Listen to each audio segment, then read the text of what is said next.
Hello friend, आज हम आपके लिए भौगोलिक के सौरमंडल के क्वेश्चंस लाए हैं। 20 क्वेश्चंस होंगे जो कि बहुत इम्पोर्टेंट है। अगर आप पेपर दे रहे हैं तो इस वीडियो को ज़रूर देखें। तो हमारा पहला प्रश्न ये है कि सौर प्रणाली की खोज किसने की थी? तो आपका सही आंसर हो जाएगा कोपरनिकस ने। अब आपका अगला प्रश्न ये है कि सूर्य के चारों और घूमने वाले खगोलीय पिंड क्या कहलाते हैं? तो आपका सही आंसर हो जाएगा ग्रह। अब हमारा अगला प्रश्न यह है कि किसी ग्रह के चारों परिक्रमा करने वाला छोटा आकाशीय पिंड को क्या कहा जाता है? तो इसको उपग्रह कहा जाता है। तो अब हमारा अगला प्रश्न यह है कि ग्रहों की गति का नियम किसने प्रतिपादित किया है? तो आपका सही आंसर हो जाएगा केप्लर ने।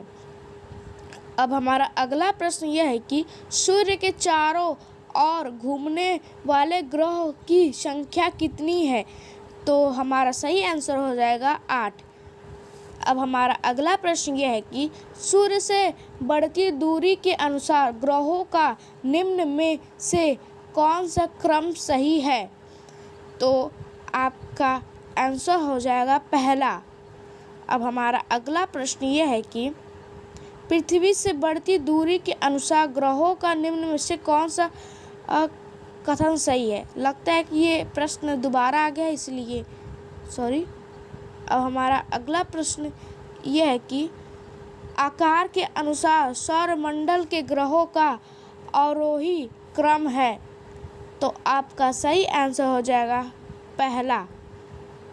अब हमारा अगला प्रश्न यह है कि निम्नलिखित में से कौन सा सौरमंडल का भाग नहीं है? आपके सही आंसर हो जाएगा नीहारिका। अब हमारा अगला प्रश्न यह है कि तारामंडल क्या है?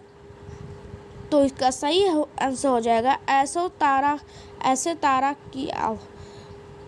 अब हमारा अगला प्रश्न यह है कि अंतरिक्ष में कुल कितने तारामंडल हैं? तो आपका सही आंसर हो जाएगा 89। अब हमारा अगला प्रश्न यह है कि निकोलस ओलिम्पस पर्वत किस ग्रह पर स्थित है? तो आपका सही आंसर हो जाएगा मंगल।